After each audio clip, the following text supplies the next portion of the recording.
5, 4, 3, 2, 1, 0.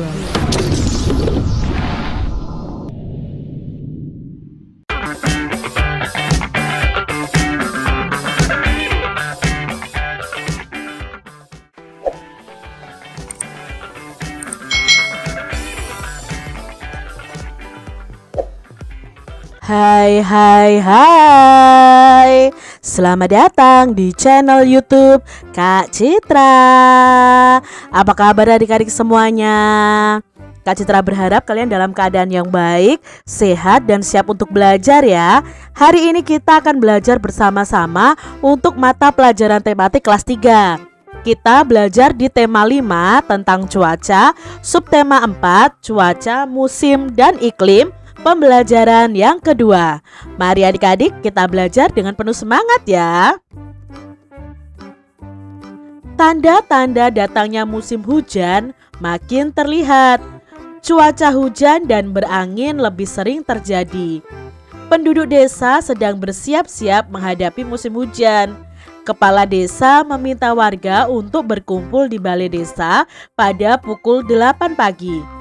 Kepala desa pun memberikan pengumuman. Semua warga akan melakukan kerja bakti pada hari Minggu. Kerja bakti dilakukan saat musim hujan, tidak terjadi banjir di desa mereka. Ada beberapa pekerjaan yang bisa dilakukan saat kerja bakti, yaitu membersihkan saluran air atau bantaran sungai, menebang cabang pohon yang lebat agar tidak tumbang, membersihkan sampah di jalan desa. Setiap warga boleh memilih jenis kerja bakti yang sesuai. Ini adalah kerja bakti di lingkungannya Siti, Udin, dan Beni adik-adik. Nah, untuk mencegah banjir, kalian bisa melakukan kerja bakti di lingkungan kalian. Misalnya membersihkan saluran air dan bantaran sungai, menebang cabang pohon yang lebat agar tidak tumbang saat hujan yang sangat deras adik-adik, lalu membersihkan sampah di jalan desa. Udin dan teman-teman juga ikut dalam kerja bakti tersebut. Mereka memilih pekerjaan yang sama, yaitu menyapu dan membersihkan sampah di jalan desa. Terlihat Edo sedang memunguti sampah, sedangkan Udin memasukkan sampah-sampah ke tempat sampah. Sampah harus dibuang pada tempatnya. Jika sampah dibuang sembarangan, apalagi ke saluran air, maka bisa terjadi banjir. Sambil bekerja, mereka pun bercakap-cakap. Nah, ini adalah percakapan Udin dan teman-temannya. Senang ya melihat semua warga ikut kerja bakti, termasuk kita. Betul sekali, penduduk memilih jenis kerja bakti yang berbeda, tetapi tetap bersatu membersihkan desa. Untungnya cuaca cerah, semua warga bisa ikut kerja bakti. Semua bersiap menghadapi musim hujan. Saluran air dibersihkan agar tidak banjir.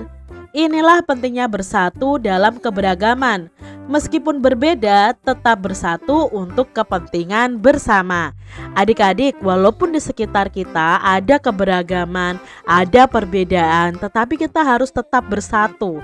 Disitulah nanti dengan bersatu itu akan timbul ya, akan berdampak akan adanya persatuan dan kesatuan antar warga di sekitar rumah kita.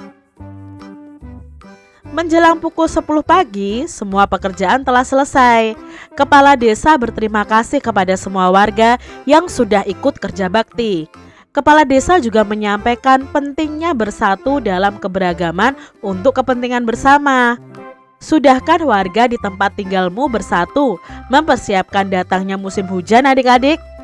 Ajaklah penduduk di daerah tempat tinggalmu untuk kerja bakti, bersiap menghadapi datangnya hujan.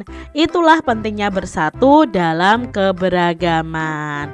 Jadi kalau kita bersatu dalam keberagaman, pekerjaan apapun yang berat akan terasa ringan adik-adik.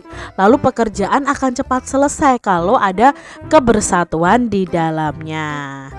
Adik-adik, kerja bakti telah selesai. Udin dan teman-teman pulang ke rumah. Saat berjalan, Udin bercerita.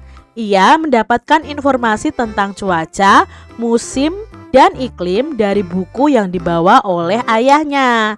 Nah, ini adalah informasi yang didapatkan adik-adik tentang perbedaan cuaca dan iklim yang diambil dari id.wikipedia.org. Nah, yuk kita baca bersama-sama.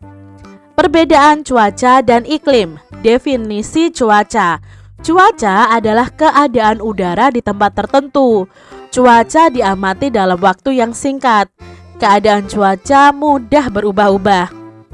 Contohnya, pada pukul 7 waktu Indonesia bagian Barat, keadaan cuaca di kota Bandung cerah. Angin bertiup cukup kencang, udara terasa sejuk. Akan tetapi pada pukul 14 atau pukul 2 siang, keadaan cuacanya berubah. Udara makin panas dan angin bertiup tidak terlalu kencang. Itu tadi tentang definisi cuaca. Lalu berikutnya ada definisi iklim. Iklim merupakan keadaan cuaca pada suatu daerah yang luas. Iklim ditentukan dalam waktu yang lama, sekitar 11-30 tahun. Iklim itu bersifat stabil dan tidak mudah berubah. Iklim di suatu tempat dipengaruhi oleh letak suatu tempat tersebut di bumi. Iklim yang berbeda menimbulkan musim yang berbeda juga. Itu tadi definisi dari iklim. Jadi cuaca dan iklim itu mempunyai definisi yang berbeda adik-adik. Informasi apa saja yang dapat kita temukan dalam teks bacaan tentang cuaca dan iklim tadi? Nah, ini adalah perbedaan dari cuaca dan iklim. Cuaca itu meliputi daerah tertentu saja. Kalau iklim itu bisa meliputi daerah yang luas.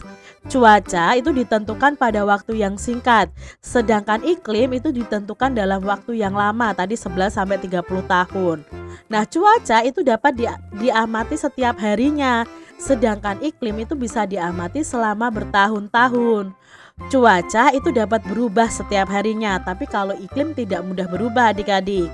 Cuaca itu terjadi di suatu tempat yang lebih sempit, sedangkan iklim itu terjadi di suatu tempat yang lebih luas. Misalnya hari ini cuaca kota Bandung cerah. Iklimnya di Indonesia itu iklim tropis yang menyebabkan 2 musim. Berarti kan Indonesia dan Bandung itu kan lebih luas Indonesia. Jadi iklim itu terjadi di suatu tempat yang lebih luas. Berikutnya, cuaca itu terjadi di dalam waktu lebih dari 24 jam. Kalau iklim itu terjadi secara terus-menerus dalam jangka waktu yang lama. Nah, berikutnya cuaca itu perakiraannya mudah dilakukan, tetapi kalau perakiraan iklim itu lebih sulit dilakukan oleh BMKG. Jadi BMKG itu akan lebih mudah memperkirakan cuaca di suatu daerah, tapi untuk iklim itu agak susah untuk menelitinya adik-adik ya, harus butuh bertahun-tahun untuk diamati. Itu tadi perbedaan cuaca dan iklim. Di jalan desa masih terdapat banyak genangan air. Udin dan teman-teman berjalan pulang. Sesekali mereka meloncati genangan air. Terkadang loncatan mereka meleset sehingga kaki mereka basah. Udin melihat cara Beni meloncati genangan air. Udin meminta Beni mengajari mereka cara yang tepat untuk meloncat. Beni lalu mengajak teman-teman ke rumah. Ayah Beni yang akan mengajari mereka meloncat.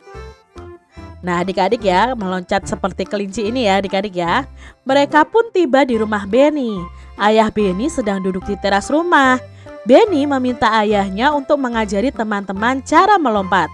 Ayah Beni lalu meminta Edo dan Udin untuk melepas sandalnya. Buat apa ya sandalnya ya?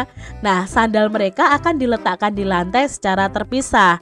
Jarak antar sandalnya sekitar 1 meter, jadi diberi jarak seperti ini.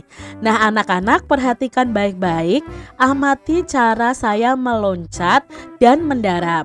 Siap? Nah, ini ayahnya Beni siap meloncat nih adik-adik. Nah, ini adalah posisi saat ayah Beni meloncat.